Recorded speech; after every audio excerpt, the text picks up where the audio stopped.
बिस्मिल्लाहिर्रहमानिर्रहीम अस्सलाम वालेकुम जी। आज बना रहे हैं गोभी।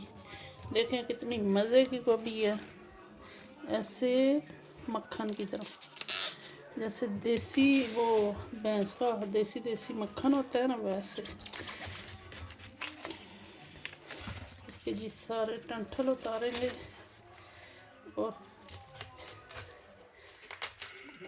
फिर बनाएंगे जी मज़ेदार गोभी।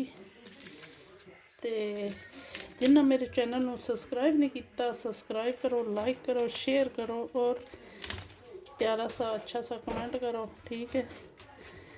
तो तुहानू कितने बारी आख्या कि प्लीज़ सबसक्राइब करो, तो इहदा ये मतलब है कि सबसक्राइब करो तो जी निक्की जी घंटी है ना उन्होंने भी दबा छोड़ो। प्याज भी आंडी में सुट छड़े ने, तो हुण इहदे विच ना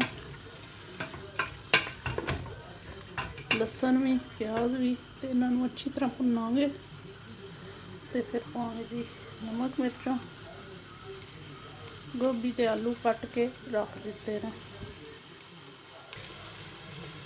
3 मिर्चें, 2 टमाटर रेड मिर्च, टमाटर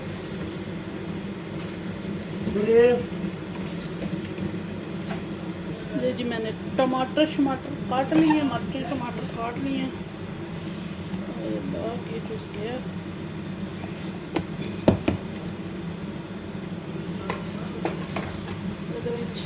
मिर्चा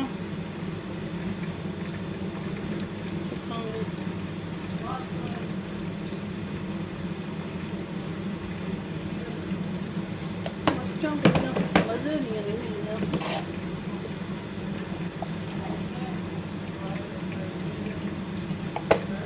हल्दी नमक 1 और इतनी सी थोड़ी सी तो गोभी है, थोड़िया चीज़ा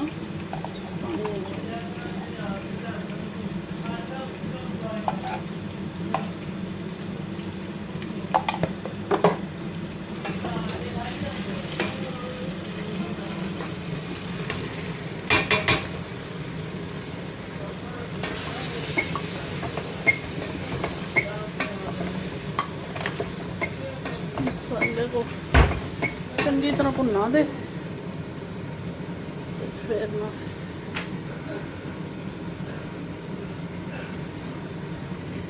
अब डालेंगे आलू,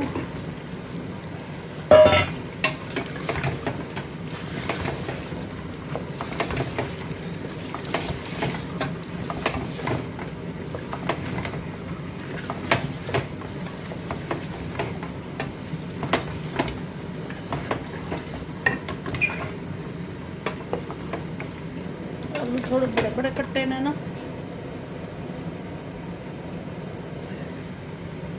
तो इनू मैं धो के चंगी तरह रखी है सी।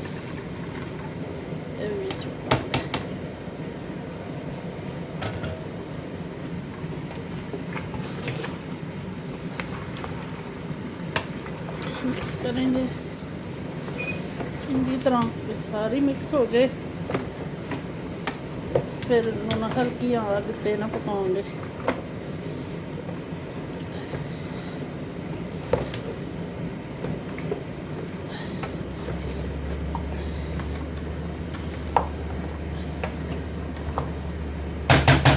थोड़ी ना गलेगी ना, फिर ऐसे नीचे बैठ जाएगी, ठीक है। कि धनिया भी कट के रख लिया।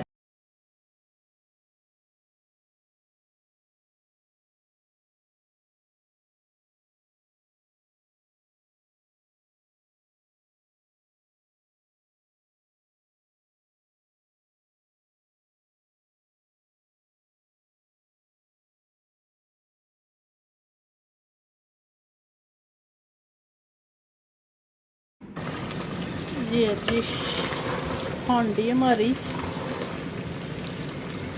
आलू हर चीज़ ये देखिए गल गई है माशाल्लाह।